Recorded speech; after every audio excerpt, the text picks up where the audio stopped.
Hey, checkout is approaching and I'm about to get kicked out of my room, so I'm just going to get right into the intro of this podcast. Before we continue my first ever journey through the Harry Potter series, just a few quick announcements. Checkout, kicked out of your room. What's going on? There is a tour. Potterless is happening right now. I'm coming to you live from Pittsburgh. I'm about to drive to Columbus. There's a bunch of shows happening. If you want to get tickets, you can go to potterlesspodcast.com/live. It's been a very fun time, and I hope to see you there. Speaking of people that I hope to see, we've new patrons who are supporting the podcast, and I want to give a shout out to those new folks who have joined the team over at patreon.com/Potterless. So shout out to Tori Holsworth, Sophia Henderson, Marta Gruszczyka, Alexa Andrew, Sarah Jansen, and Lydia. Shout out to Megan McCaslin, who upgraded their pledge, and a huge shout out to our newest producer-level patron, Katie Gerwig. They joined the ranks of Vicky, Christine, Aaron, Clow, Marchismo, Juan, Rose, Marie, Maria, Lisa, Audra, Eleanor, Nikita, Rachel, Alex, John, Noel, Claire, Rory, Veronica, Lotta, Noah, Jennifer, Justin, Jacob, Maya, Polly, Zena, Harlan, Nikki, Kine, Sarah, Marta, Flor, Skyla, Adele, Professor Threat, Ellie, Michael, Kelly, Carrie, Connie, Jen, Nedry, Will, Marike, Ashton, Brittany, Phelan, The Meadows family, Ginny, Heather, Kevin, Jarl, Peta, Callahan, Bella, Melanie, Rees, Joseph, Madison, Tonks, Sabrina, Sophia, Farzan, Melanie, Matt, Okamahime, Bony Pony, Kelsey, Rike, Taylor, Megan, Riley, Laurel, Erica, Kendra, Natanya, Yogan, Darcy, Sandra, Craig, Demi, Michelle, Henrique, Casey, Megan, Jack, Stain, Little, Ilaria, Gregory, Caw, Ribbon, Jack, Serenity, Haley, Sabrina, Jenny, Eileen, Annette, Hufflepuff, Brett, Mary, Artemis, Samantha, Nina, Tatiana, Karis, Vomit Spiders, Punkfish, Wire Warrior, Joe, Michael, Maya, Jasmine, Neely, Tate, Sam, Adriana, John, Jody, Dunanash, Emma Il, Sean, Greg, Matthew, Pingvanachik, Nani, Emma, Tuff, Micah, Michaela, Matthew, Steamed Nuggets, and Cat Eye Butter, who never run into the situation where they are about to get kicked out of their hotel room and they have to very quickly do the intro to an episode of Potterless. If you want to be like one of these amazing patrons and get access to some sweet bonus content, the entire back catalog of stuff that we have done, you can head on over to patreon.com/Potterless. But without further ado, let's get into episode 189 of Potterless, covering some listener-submitted fan theories from you, the Potterless listeners, guest starring the Super Carlin Brothers, Jay and Ben Carlin.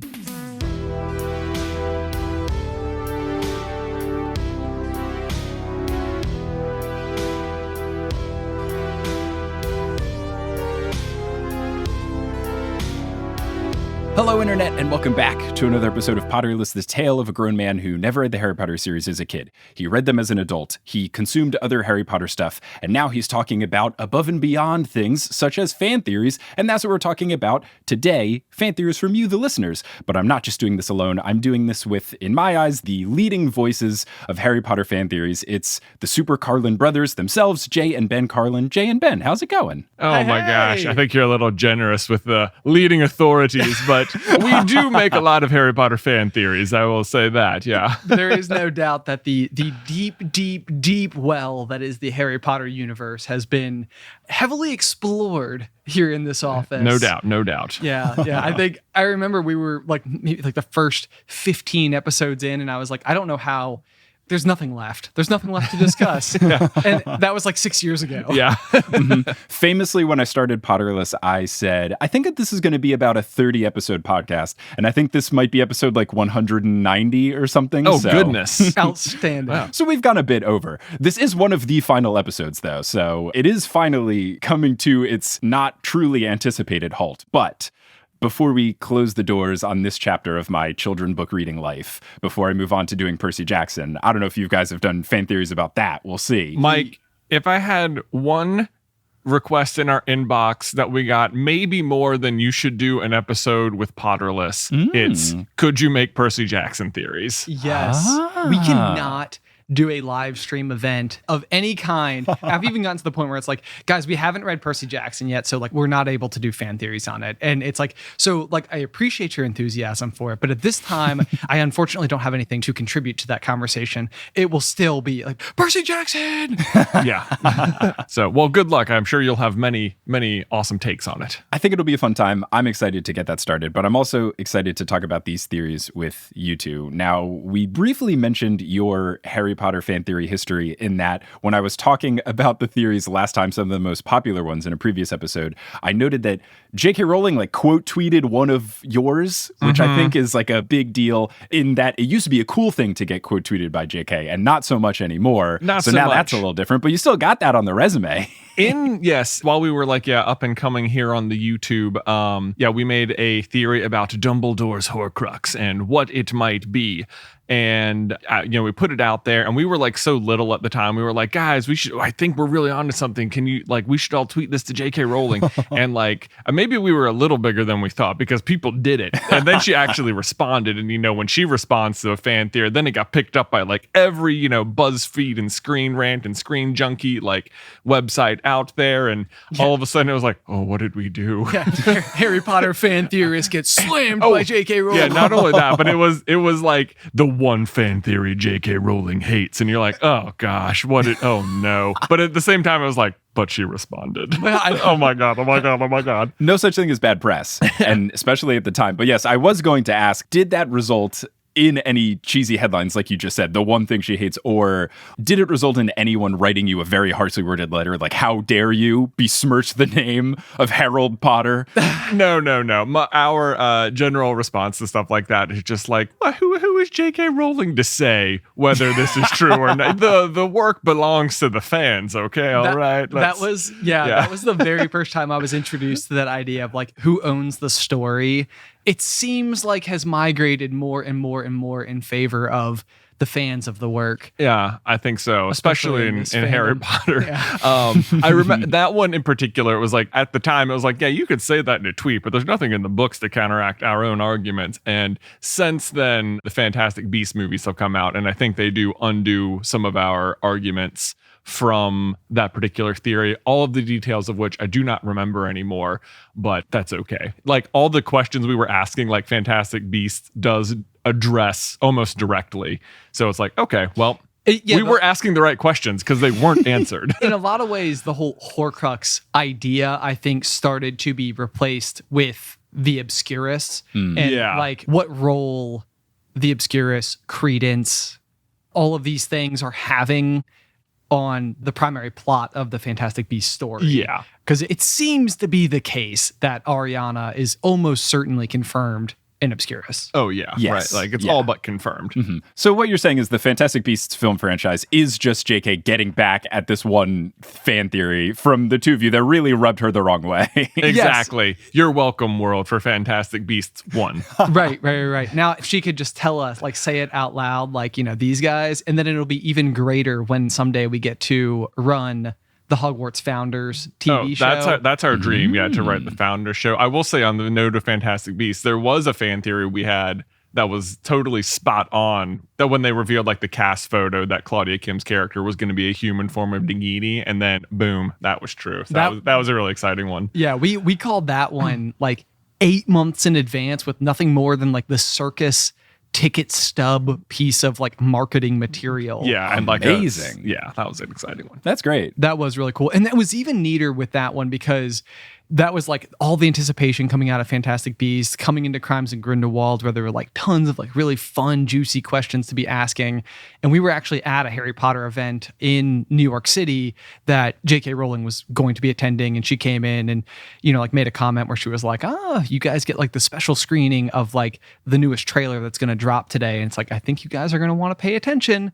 And so then we left that room and we got to go into this other theater room with the other people at the time who were making Harry Potter stuff, and out walks the cast right in front of us. So Claudia Kim was literally from where I am sitting in my chair right now to where the laptop is that we're talking to you on, wow. Distance from me. Very close. When we watched the trailer that revealed that she was Nagini, and it was whoa. Yeah. So Ezra Miller is in the room too, and I swear to you, he is a Harry Potter fan theory. Oh, he is junkie. Yeah, he is he's a theory junkie for sure. Because he started talking about it afterwards, and he's looking at Jay and I, and it's just are you talking to us right now? You're sort of talking to the room, but I feel like you're staring right at me. Does Ezra Miller know who I am? Yeah, that's cool.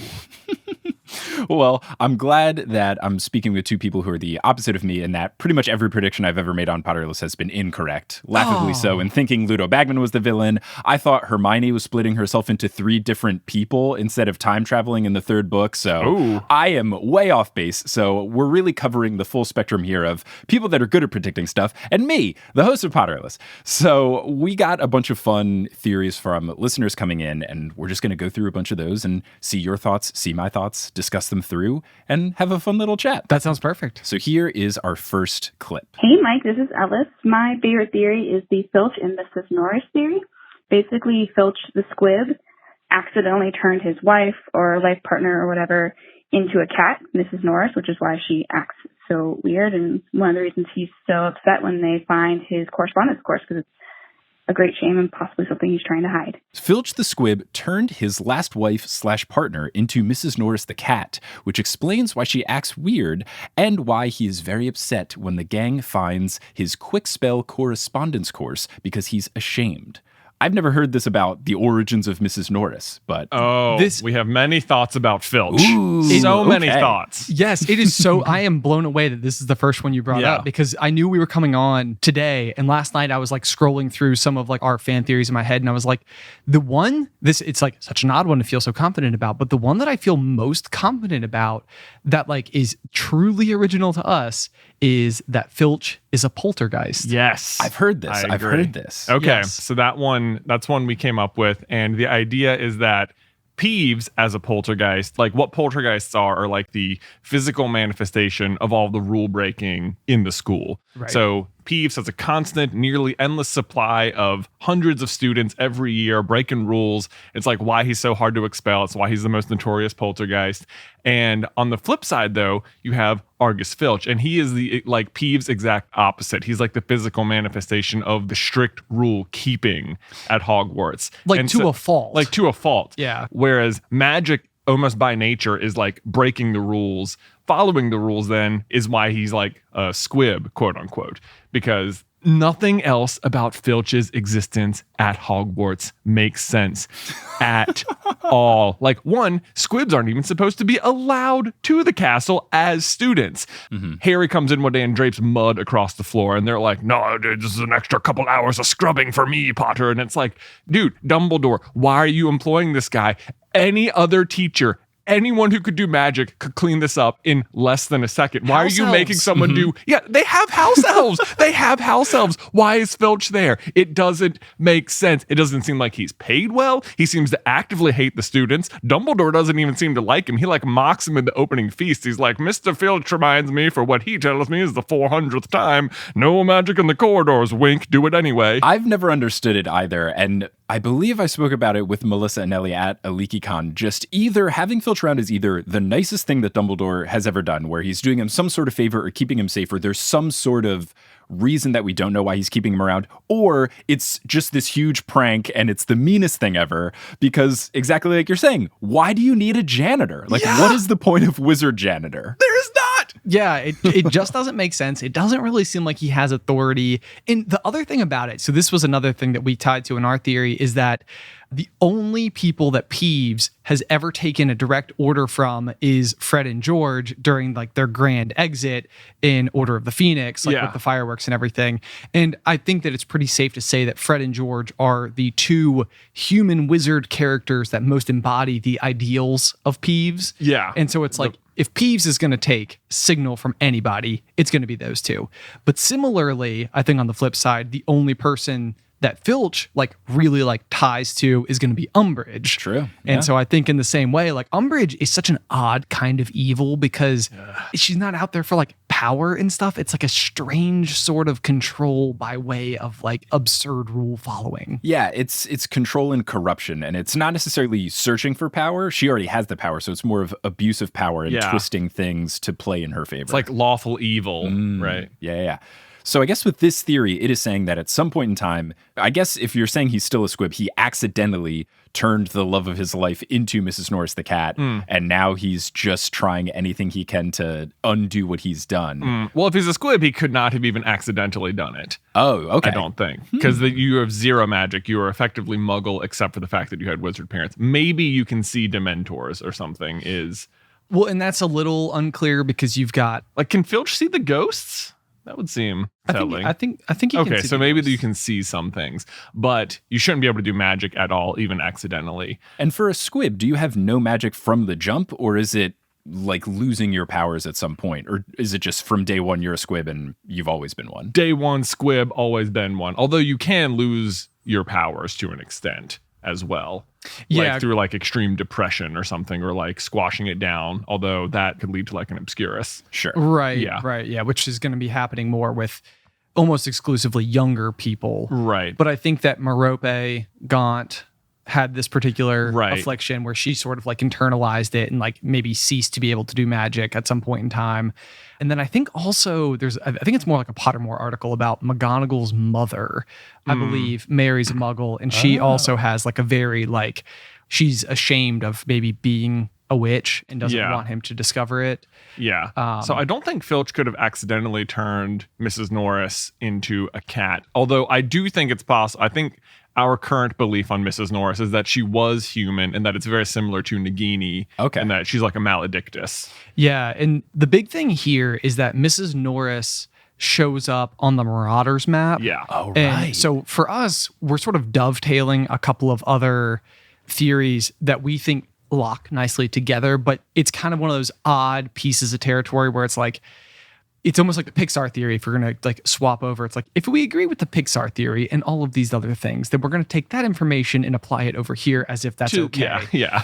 But our explanation for the Marauders map is it is obscenely powerful and it needs to be able to be sourcing its Information. It's information from somewhere. So again, you've got like the book in Quill.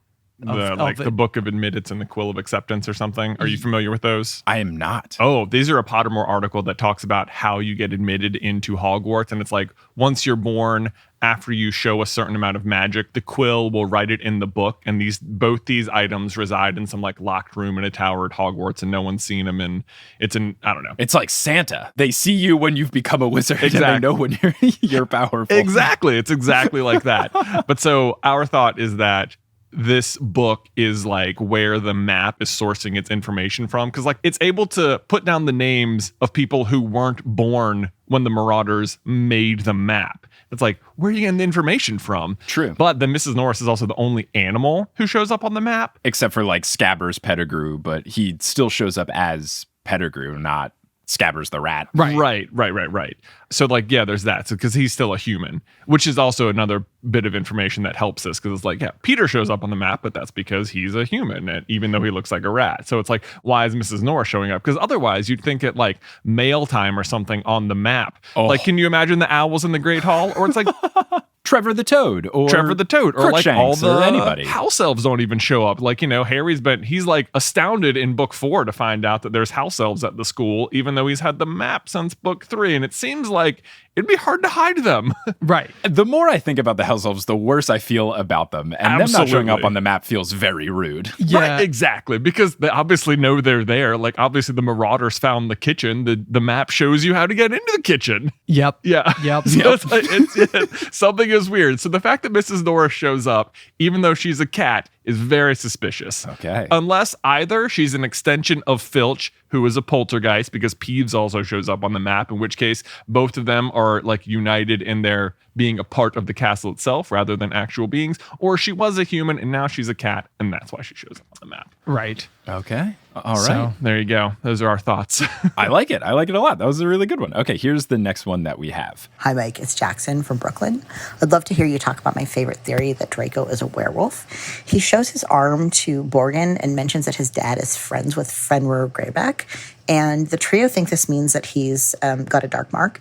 But it makes a lot more sense that he would have been made a werewolf as punishment for Lucius's, transgressions against Voldemort, than that he's actually a Death Eater. And when you look into it, there's a lot more evidence. So I'd love to hear your thoughts. Thanks. I've heard this one before. It's the Draco is a werewolf theory. So showing his arm to Borgin, saying his father's friends with Fenrir Greyback. Mm-hmm. I personally have never bought this because I thought the whole showing of the arm thing was just very heavily implied dark mark. That's agreed. I'm sure you've heard this one as well, but this one was sent in by multiple people, so I felt like it should be discussed. Yeah, we have made a video about this, and I think largely the reason I made a video is because when I was investigating this theory, the original author of it made a website called DracoMalfoyIsAWerewolf.com. Huh. And the whole website is a single page. It's like a white box with like 2 paragraphs on it, and it just explains the theory. Okay. It was so funny to me that they went to this trouble and it was so simple and to the point. It's like, this is the whole website.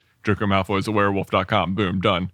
And I love that they even made that the title. I don't know if I'd super buy it. When we made it, I believe that we offered the disclaimer that, because this one we made, I think probably in 2015, 2016. Yeah. We said that it was a movie only theory. Oh, did we? Like it might work better in exclusively movie, but I think it's basically otherwise dispelled by book canon.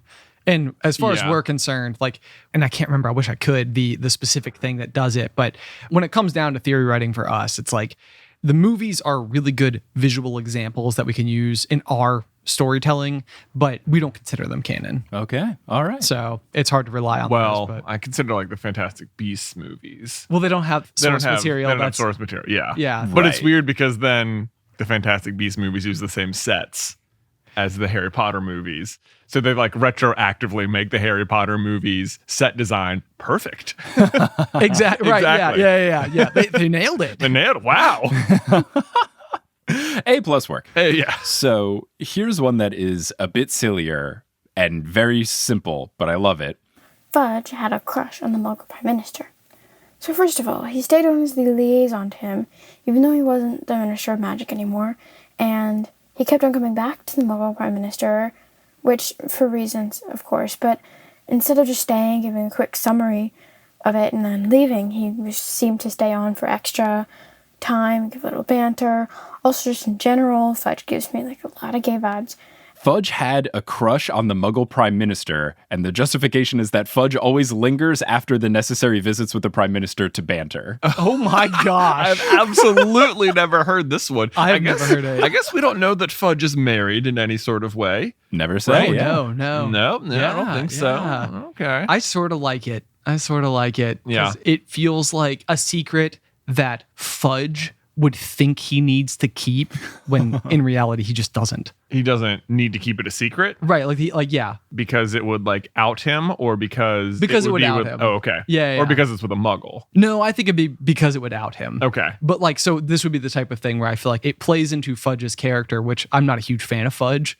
No, not at all. I don't know if anyone is. Yeah. That'd be a strange thing to like him. Right. Yeah. It's like my favorite character, Cornelius Fudge. Yeah, this guy is not great.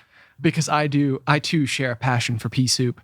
I love a lime green bowler cap. Oh yeah. The lime green bowler cap. I don't know why they couldn't put that in the movie. It's like his number one defining characteristic, right? I was furious that wasn't in the movie. It's one of the 4 things we know about the guy. Yeah. And yes, it's ridiculous, but come on. It's one of the 4 things. Yeah. Oh yeah, we complain about the movies sometimes often. This to me is like one of those like departures because I felt like the first 2 movies did a better job of capturing like sort of just the general sense of whimsy of the this world. spirit of the world. Yeah, and then it felt like after that, like starting at 3, it was like let's make things dark and like desaturate the the image and The movies get progressively grayer and grayer Yeah. as the franchise continues. Yes. Yeah. So I think it's the type of thing that I could have seen as like a bright, colorful portion of this wizarding world that we love if you carry over the imagery and everything from 1 and 2.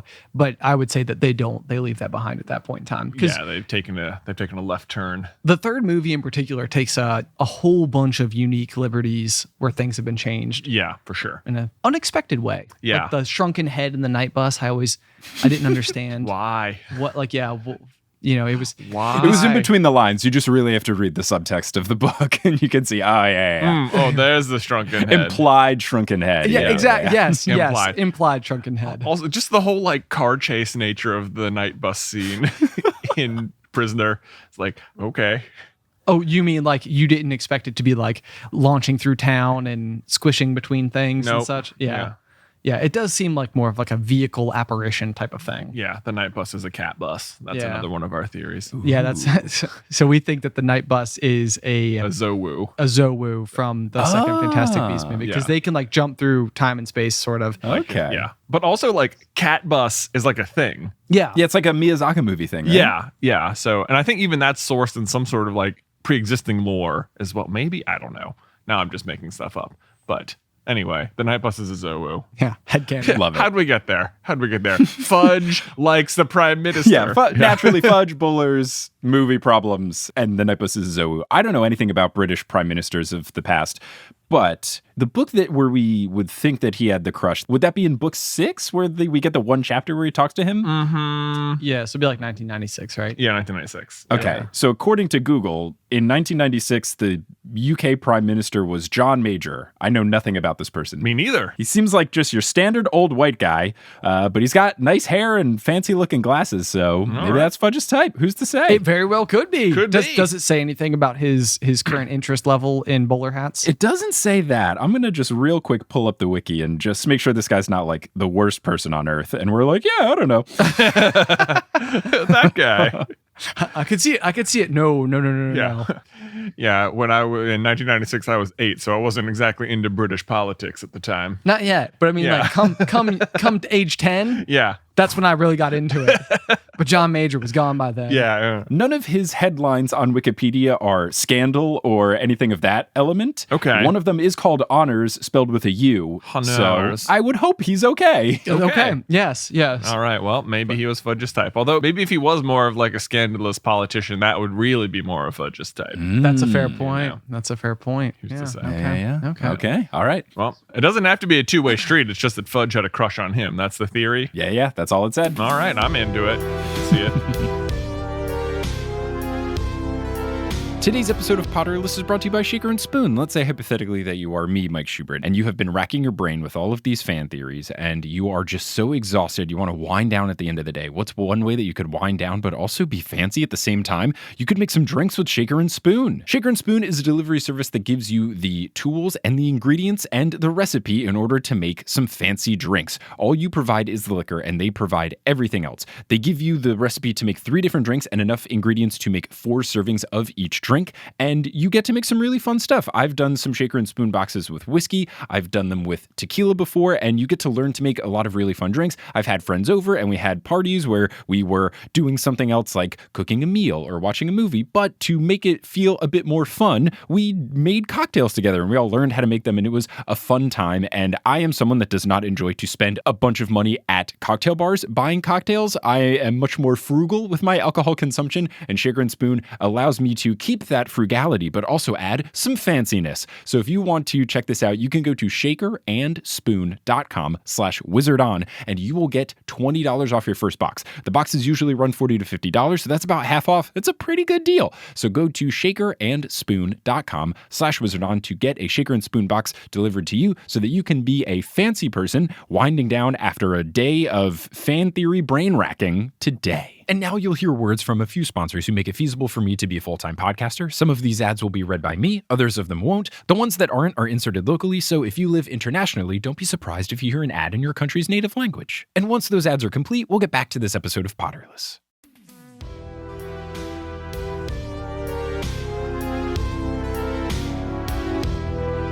So here is the next one.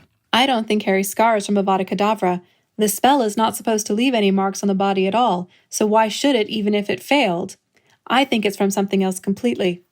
The ring before it's turned into a Horcrux does not have a crack in it. The ring after it's turned into a Horcrux does have a crack in it, and it's never explicitly said that Dumbledore cracked the ring using the sword. It's only ever implied. You know what else has a crack in it? Harry's forehead.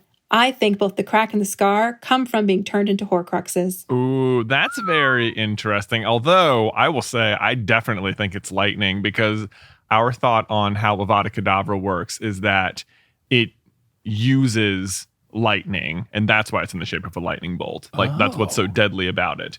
Because, like, when Half-Blood Prince, the chapter title is called The Lightning Struck Tower, and that's what Snape uses to kill Dumbledore. Yeah, Snape, the Lightning Struck Tower is where Dumbledore dies. Why is it called the Lightning Struck Tower? What happens up there that makes it lightning struck is that Dumbledore dies. Yeah, does the book ever say that it's raining and that there's lightning actually striking? Like, it wouldn't even be the setting? The Lightning Struck Tower comes from Trelawney, who she's doing like tarot cards or something. And she's like walking down the hall and she's like, the lightning struck tower, the knave of spades. And you're like, oh, it's Malfoy. Oh, it's the astronomy tower. Right. You know, that's like what she's getting at. She has no idea what she's talking about, but of course, as usual. But Trelawney is always right.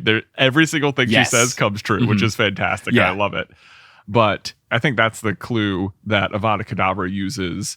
Like, part of what makes it deadly is lightning. Something from lightning. And that's why Harry's scar is specifically shaped like lightning. Yeah, I think there's like a couple of other like significant pieces of this theory, and I feel like Yeah, I know. We had other things like it doesn't leave a mark, but then like when Voldemort fires Evada Kedavra like at Harry in the graveyard, it does like blow up the tombstones, right? So it's like it doesn't not leave a mark. I don't know. Right. But that's the thing too, like when they find like Tom Riddle's family dead, is that they've got like that one line that I've always thought was so funny, which is like they were in perfect health other than the fact that they were dead. Yeah. I think in that particular instance, there was no specific mark or injury. Or Well, it's not supposed to leave a mark. It leaves a mark on Harry because he's shielded by the charm. Right. Yeah. We don't have any other instances of it not working.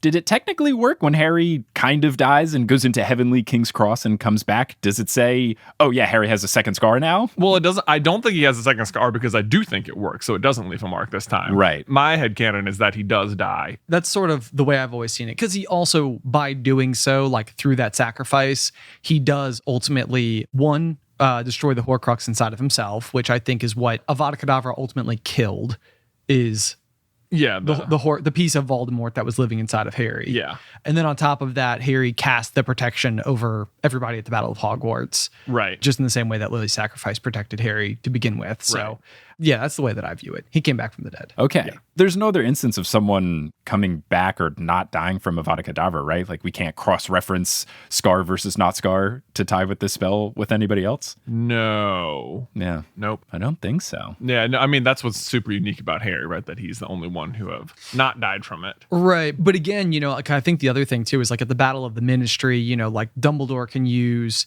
the golden statue head to like block it, and I think it causes the golden statue to like blow up. That's true. When Avada Kedavra hits it. So I think that's another point in the column of when it misses, and this is like an odd version of miss. They say you can't block it, but it's not like you can't put something in front of it that will then explode. So it's like you can't. Seems like blocking to me. It does seem like blocking, because otherwise it would just be like just cast it into a wall and it would just keep going until it hits something. Yeah, I guess what they mean is there's not like you can't like protego, or like there's not like a spell you can use to block it. You can't magically block it. Yeah. So what I would say, if we're going to like take those bits of information and put them together, is that the spell basically like bounces off Harry, leaves the scar, hits Voldemort, which causes his mortal body to die, because at that point in time, he's just a piece of soul. Yeah, mist vapor or whatever. Yeah. Right. Yeah, less than what does he say? Less than the weakest ghost, or something like that. But that would make sense to me. The odder thing would be the fact that they didn't find Voldemort's body in the ruins of... Yeah, is there ever any explanation for that? Of why his body is not also in the house? I guess the spell hitting him must have caused his body to vanish in some way. That's leaving a mark, right? Yeah, that's odd. The whole exchange there, because isn't it also the case that it took Hagrid a full day to collect Harry and then bring them back, because McGonagall's been sitting on the fence watching the Dursleys all day. So by the time Hagrid gets there that evening...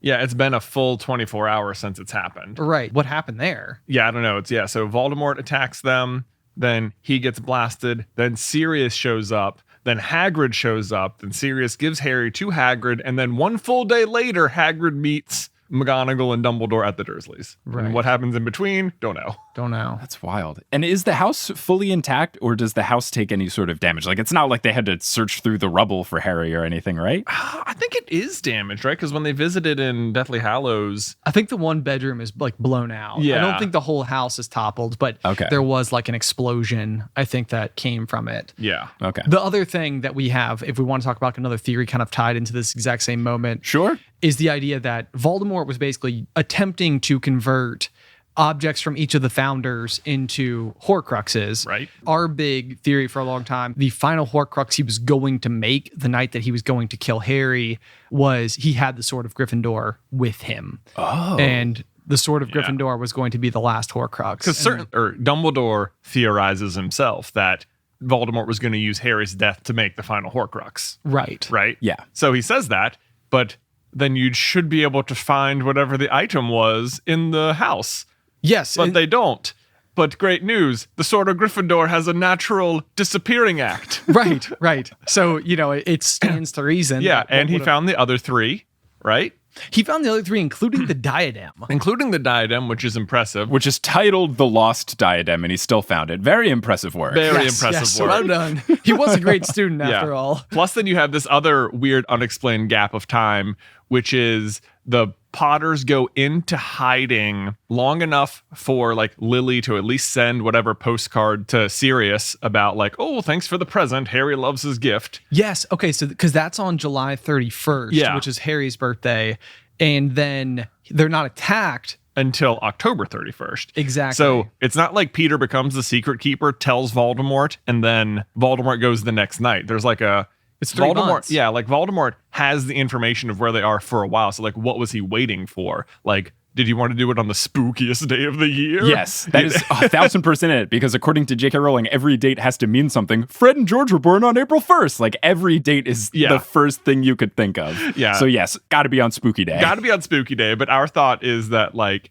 he was waiting until he found the final item to make a Horcrux, and he finally found the sword. He's like, I know where he is. He's not going anywhere because they're hiding from me. That would make much more sense, but I wouldn't put it past Voldemort to really do it for the theatrics of, well, we should do this on Halloween. No doubt either, for sure. Yeah. And it's another one of those where it's like how deep into the weeds you want to get. But the other thing that we do know that happens during this period of time is that Molly's twin brothers, just brothers, Fabian and Gideon Pruitt, which are the F and G. Sorry, I know my letters that Fred and George are named after. They do die as members of the Order of the Phoenix, fighting against Death Eaters, and that could be, considering the entire Weasley family is about as much of a Gryffindor fixture as it can be, that there is a very strong possibility that Fabian and Gideon were also Gryffindors, and then in that battle, what Voldemort was almost attempting to do was literally provide the circumstances for the sword to appear. Right, like the sword appeared to them in their fight. They lost the fight. The sword remains. The Death Eaters collect it and give it to Voldemort. He could have even been trying to do this for a while, because we know the circumstances for who the Chosen One is parents who thrice defied the Dark Lord, and Lily and James did it 3 times, and so did Neville's parents. Yeah. So it's like he's been attacking. Like he's been attacking Gryffindors over and over and over again. Yeah. In an effort to potentially do this exact Plus, thing. the lore of how the sword presents itself is a historically known thing. Like when Rufus Scrimgeour is delivering Dumbledore's will, he's like, the Sword of Gryffindor may present itself to any worthy Gryffindor. And it's like, that's a known fact, even to Scrimgeour. Right. It's a well-known fact about this historic object. So it's not like Voldemort couldn't have learned how the sword works. The detail of it. Yeah, that's a good point. Right. Yeah. I wonder if it's ever been the case that there were 2 Gryffindors in need at once, and somebody was about to like be okay, and then it vanished from their hand, and then they got eaten by a big snake or something. Yeah, alternate universe where Harry really needs the sword, but some other guy needed it really badly too. Whoops. Right. There's like tie-break rules, like when all the weird things in playoffs and sports where it's like, well, you beat these people at their home turf, so there's actually very in-depth rulings of, well, this person needed it more, and here's why. Right. So on and so forth. Right, yeah. If you read the fine print of the Sword of Gryffindor, here's actually why we couldn't give it to you. It made the right choice. It made the right choice. Yeah. Oh, man. Okay. All right. I like that. It's an interesting thing to think about. I also like the other thoughts of why did Voldemort wait? I think that's super fun. So here is the next one. And this is more about interpretations of the text, lots of foreshadowing type elements, which will always raise the question of, did JK plan this, or do people just think she did? Regardless what the answer is, she will take credit for it. So this person says, Hey, Shubes. The theory I'm talking about is that the end of the first Harry Potter book predicts all 7. So the first room that Harry and his friends have to go through has Fluffy. Fluffy represents Hagrid. Hagrid is a driving force for most of the first book. The second room has the Devil's Snare, which is similar to green snakes, hence the second book. Third room, the brooms and the keys. This is the only room that can't kill you, and Voldemort doesn't show up in the third book. He shows up in all the rest of them. All the other rooms can kill you. Flying plays a big part in the third room as well, with Harry's broom. Fourth room, the chess game. That's very similar to the Triwizard Tournament. the set of obstacles that Harry, Ron, and Hermione have to face at the end of the first book predict the plot of the next books in the series. Interesting. Okay, so then, yeah, does it just stop at 4? Do they explain, like... I think it would just stop at 4 unless you wanted to say room 5 is fighting off Voldemort, and in book 5, there's a duel between Dumbledore and Voldemort. Yeah, that's a little bit weaker. I don't know, maybe if you could compare the troll, I don't know, to like the prophecy or to Grop or something. I'm also trying to think. I'm even going beyond that to the Mirror of Erised and trying to decide if there's anything about 6, like going into the pensieve. Is that like looking into yourself? I mean, you're going into the mirror bear. Okay. But the potions are before the mirror. No, I know. Okay. So I'm skipping Order of the Phoenix entirely. I'm going to Half-Blood Prince. Yeah. So is room number 5? 5 is potions. Okay, so we'd have to make potions. No, 5 is the troll. Oh, 5 is the troll. 6 is the potion. 7 is the mirror. Oh, wow. I've literally never thought of it as if there were 7 obstacles because Quirrell has basically knocked out the troll. I forgot that the troll was even there. The troll is there. Yeah, sorry. So that's what I was trying to compare to Order of the Phoenix. Okay, that makes sense. Umbridge is the troll. That's done. Okay, next. Easy.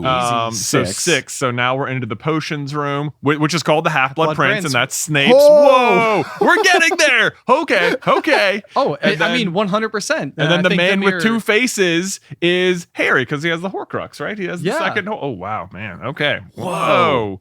That We're holds getting up there. way better. That holds up better. As long as I don't think anyone would fight you on Umbridge is the troll, even though that has way less to do with Voldemort. But there is still Grop, as you said, Yeah. is still there. He even plays a role with Umbridge herself. Yep. Okay.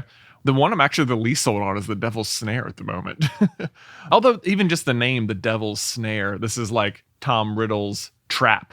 Right. I mean, and that's almost a better way to look at it is like you've got like a visual explanation that could work if you want it to, because they're basically being strangled is pretty much what's happening. So like, I mean, snakes are constrictors sometimes. Basilisks have venom, so they wouldn't be, but. Okay. So then there's still Fluffy. I don't know. Like Hagrid drives it. What could the 3-headed dog? I mean, Fluffy having 3 heads could be setting the stage for our main 3 characters. For like the Golden Trio, I can see that. I mean, you sort of got the belief that you've got Snape, Quirrell, and then Voldemort. If you want to look at like who you believe is going to be the villain the whole time, with the idea basically being if we're trying to figure out how a 3-headed dog fits into a book that involves a 2-headed man who is the villain, it's like, you know what I mean? Yeah. Like there's also the Fluffy's like weakness is music, and earlier in the book, Dumbledore says like, music, a magic greater than anything we do here, and it's like, I don't know if that has anything to do with it. Or that's interesting too. The other rooms do line up pretty good because you're right. Like, there's nothing that can kill you in the third one.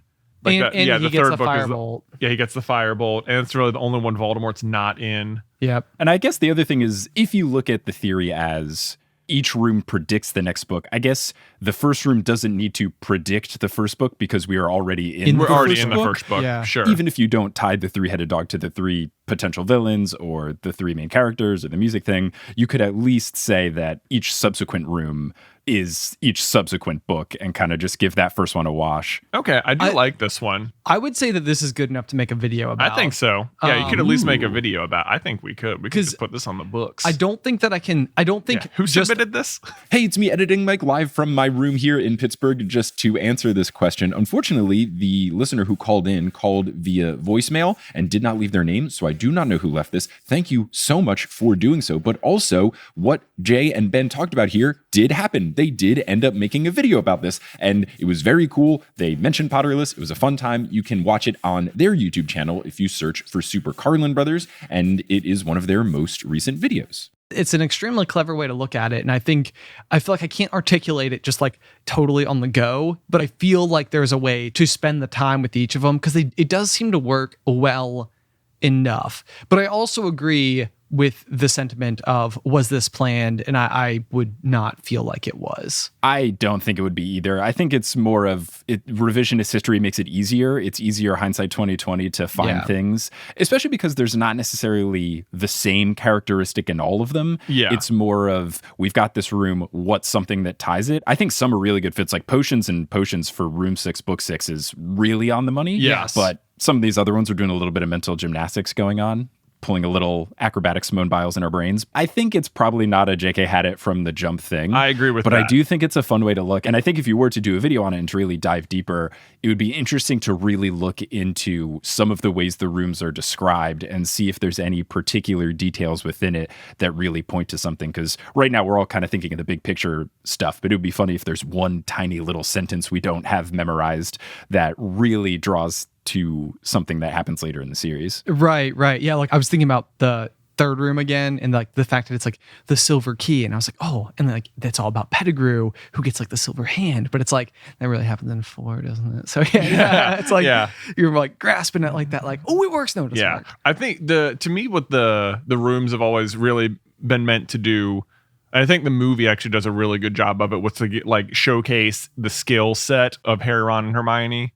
Because like in the movie, like each one of them gets a room to beat. Hermione gets to beat the Devil's Snare, and Harry gets to beat the keys, and Ron beats the chess set, and then Harry gets to win twice because he's the main character and he beats Quirrell. I mean, I would even argue that I'm trying to remember the description of the potions, but doesn't Hermione kind of step in and solve that one too? They switch that one in the book because they don't do the potions in the movie. Oh, but in the book, then you could say Harry plays the flute to get rid of Fluffy. Hermione summons the fire to get rid of the Devil's Snare, but Harry is the one leading them, like, decisively. And Ron is the one that reminds her that she is, in fact, a witch and can do magic. Yeah, that's like the teamwork one, where all three of them sort of work together. Then Harry gets the keys, Ron gets the chess set, no one has to do the troll, and Hermione does the potions instead. Right. So, and then Harry gets to win again, an extra round, because he does the final one himself, or beats the mirror. So, in the book, Harry gets to be the hero in a lot more rooms, but... The other thing too about this particular section of the series is that we've done like our big video series is called Dumbledore's Big Plan, which basically sort of like outlines the preparation that Dumbledore was pretty much putting Harry through from the beginning, because there's a lot to be said for the fact that like that this was even like an achievable thing for him to go and do. And even at the end, Harry says like, I think Dumbledore thought I should like be allowed to have a go at it. And yeah, it's like, that's the real theory, is that Dumbledore sets up this obstacle course specifically so Harry can try his hand at it. Right. He's allowing Harry to test his own bravery is the way that I see it. Because he also gives him the invisibility cloak. Like he's heavily equipping him for all of this stuff. Yeah, he leaves the mirror out the very night he gets the cloak. Right. Yeah, like he knows that Harry is going and visiting it. Even if you wanted to go so he's far. He's even waiting in the room for him, you know? Right. Yes. Or even the fact that he has Hagrid be the person to go pick him up. Yeah. And Hagrid's the one who gives him the final piece shows of the him, oh, there's something hiding. Everyone's going to wonder, but you'll know. Right. The whole series would be very different if Dumbledore was just direct and communicated. Oh, yeah. And didn't always like plant seeds and play head games. Be a much shorter book series if you just, I don't know, communicated with people, told them what they wanted, etc. So often that's the case. Like I mean, I know it's just like create suspense in the writing for the reader or whatever, but there's so many situations where if someone had just like spoken up a little bit more, like even when Harry's like, I'm hearing voices, and they're like, nah, I don't know, that's not a good thing, you shouldn't tell people. It's like, if you just been like, maybe you should tell someone. It almost feels like an editor's note. It's like you have to, it's like, why wouldn't Harry just tell someone? Yeah. It's like, oh, because Hermione and Ron said the Thestrals, I was watching this scene this morning for the video we're working on today. It's so annoying to me. They're like, there's nothing there, Harry.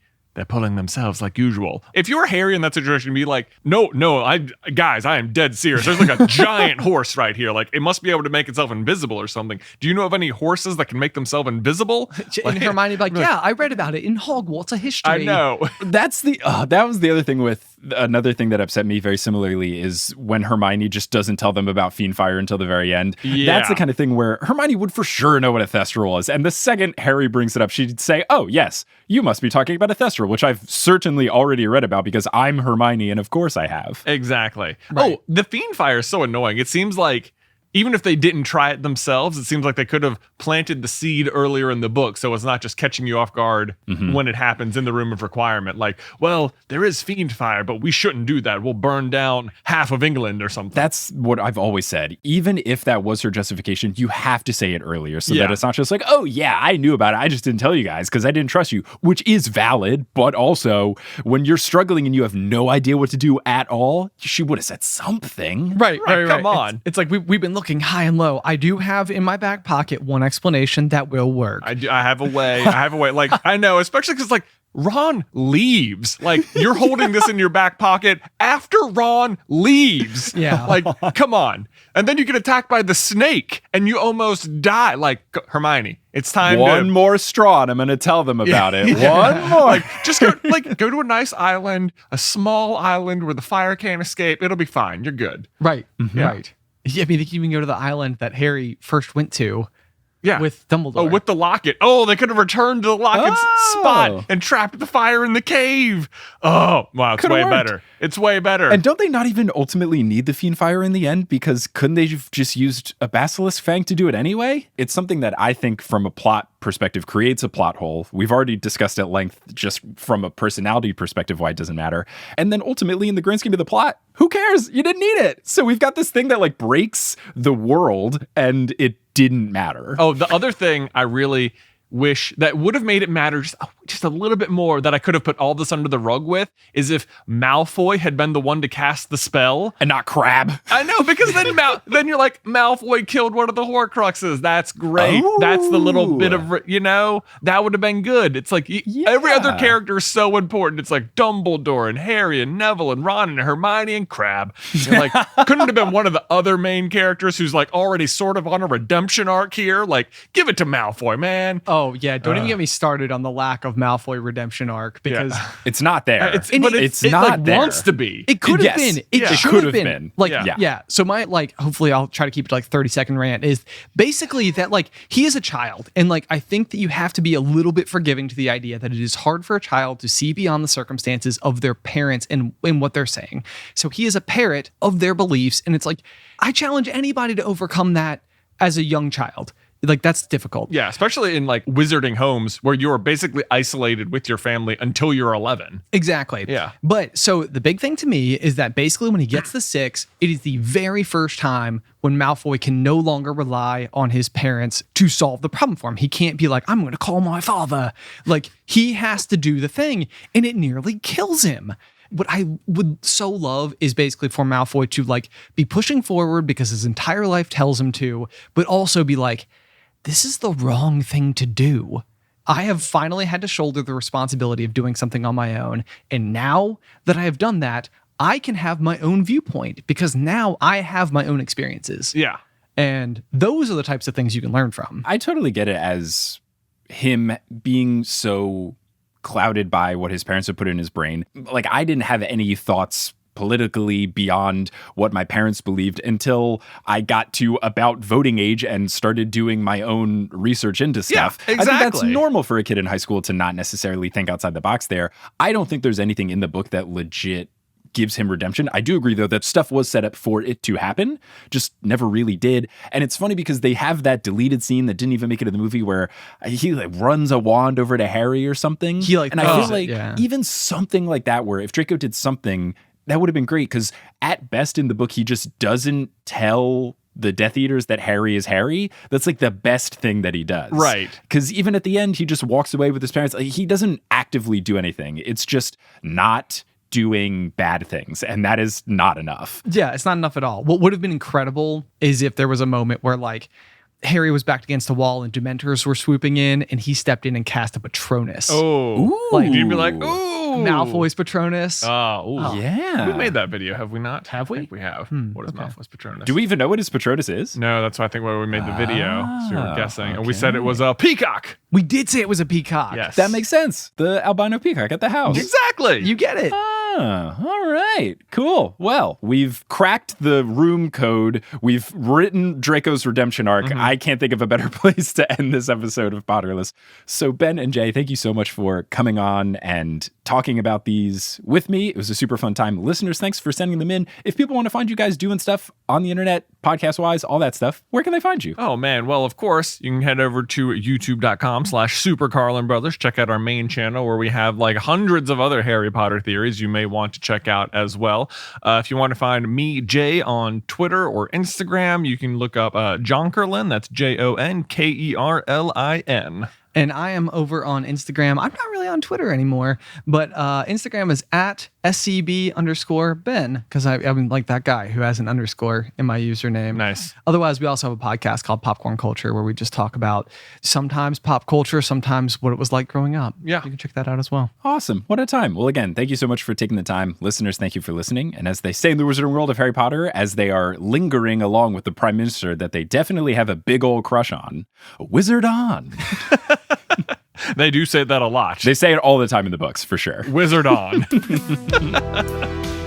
Hello, it's that time of the year. It's Multitude survey time. Every year we do a listener survey with Multitude, and we ask you fine folks, the listeners, to tell us ways that we can make the shows better. We ask you what you like about the shows, what you think needs room for improvement. There's questions about all the different shows in Multitude. There's stuff about Potterless. There's stuff about meddling adults, horse, all that good stuff. It only takes about 15 minutes. It's got a bunch of fun emojis in it. It ends with a cute photo. It's a great time, and it really does help us make the shows better and get better sponsors and figure out live show stuff. So if you want to help us out, you can go to multitude.productions/survey, do this quick quiz, and it'll help us a whole bunch. Thank you so much to all of you who decide to do so. Potterless was created by Mike Schubert. It is hosted by Mike Schubert. It is normally edited by Mike Schubert, but this episode was edited by Sherry Guo. It is produced by Mike Schubert as well as Vicky Garcia, Christine, Aaron Johnson, Klauser, Lopu, Marchismo, Juan Sanfeliu, Rosemary Dodge, Marie Lisa C. Keene, Audra, Eleanor Curlin, Nikita Power, Rachel Guthrie, Alex Consulver, John Kodker, Noel Basile, Claire Spencer, Rory Collier, Veronica Bartova, Lotta Bartova, Noah, Jennifer Marklew, Justin Montero, Jacob Parrish, Maya Gray, Polly Burge, Zena Rosnowski, Harlan Haskins, Nikki Harris, Kine, Sarah Shetter, Marta Morrison, Flor Sake, Skyla Lilly, Edel Ryan, Professor Threat, Ellie Hoskov-Chova, Michael David Yordi, Kelly Otilio, Kerry Crumpler, Connie Bienkowski, Jen Went, Nedry OS, Will Huser, Mariah Kariga, Ashton Gabrielson, Brittany Gutierrez, Phelan, The Meadows Family, Ginny from the Block, Heather Langeal, Kevin Stewart, Jarl Sviven, Peter McGrath, Callahan Andares, Bella Barlack, Melanie Demi, Reese Deignan, Joseph Torp, Madison, Don't Call Me an Infodora, Sabrina Balsicker, Sophia Loves Pigs, Farzan Jarabat, Melanie DeGrave, Matt Barger, Okamahime, Bony Pony, Kelsey Gillespie, Rike Mango Jensen, Taylor Payne, Megan Moon, Riley Kiedis, Laurel Happy, Erica Butler, Kendra Hertz, Natanya Page, Yogan Shanley, Darcy Alexandra Harrison, Sandra Rose, Craig McRoberts, Demi Lynn, Michelle Spurgeon, Henrique Wolf, Casey Canales, Megan Stampin, Jack Skitzes, Dane Nemcher, Little One, Ilaria Vicentin, Gregory Hughes, Caw Mother Feathers, Ribbon Monstrosity, Jack Parr, Serenity Allen, Haley Hastings, Sabrina Casanova, Jenny Browers, Eileen Gazesh, Annette Pipitone, Hufflepuff alumni, Brett Clausen, Mary Price, Artemis, Samantha McNamara, Nina Campley, Tatiana Schmidt, Carries Davies, Little Vomit Spiders Running Around, Punkfish, Wire Warrior 4976, Joe Sander, Michael Peavy, Maya Saunders, Jasmine Ellis, Neely, Tate Sasson, Sam Reeby, Adriana Hernandez, John Savio, Jody, Donna Morphine, Nash Sanadiki, Emma L. Oscar Thomason, Sean Kirkoba, Greg Bonastali, Matthew J. Moreland, Ping Vanacek, Nani, Emma Cooey, Tuff Bayfong, Micah Alma Cloward, Michaela Veneer, Matthew Morrison, Steamed Nuggets, and Can't Harry Potter. Web design by Kelly Schubert, and the music is by Bettina Campomanes. If you want to find us on social media, you can at facebook.com/Potterless, twitter.com/PotterlessPod, instagram.com/PotterlessPodcast, or reddit.com/r/Potterless. For any and all information about the show, you can go to PotterlessPodcast.com. Bonus content lives at patreon.com/Potterless. Merch lives at PotterlessPodcast.com/merch, and tickets to our live shows live at PotterlessPodcast.com/live. If you think of someone that might like the show, why don't you reach out and tell them about it? Say, hey, there's a show Potterless. I think you'd like it. It's free to listen to. Check it out. Or you could leave us a rating and review online or talk about us on social media. Anything helps. Thank you so much for listening, and until next time, as they say in the Wizarding World of Harry Potter, Wizard on!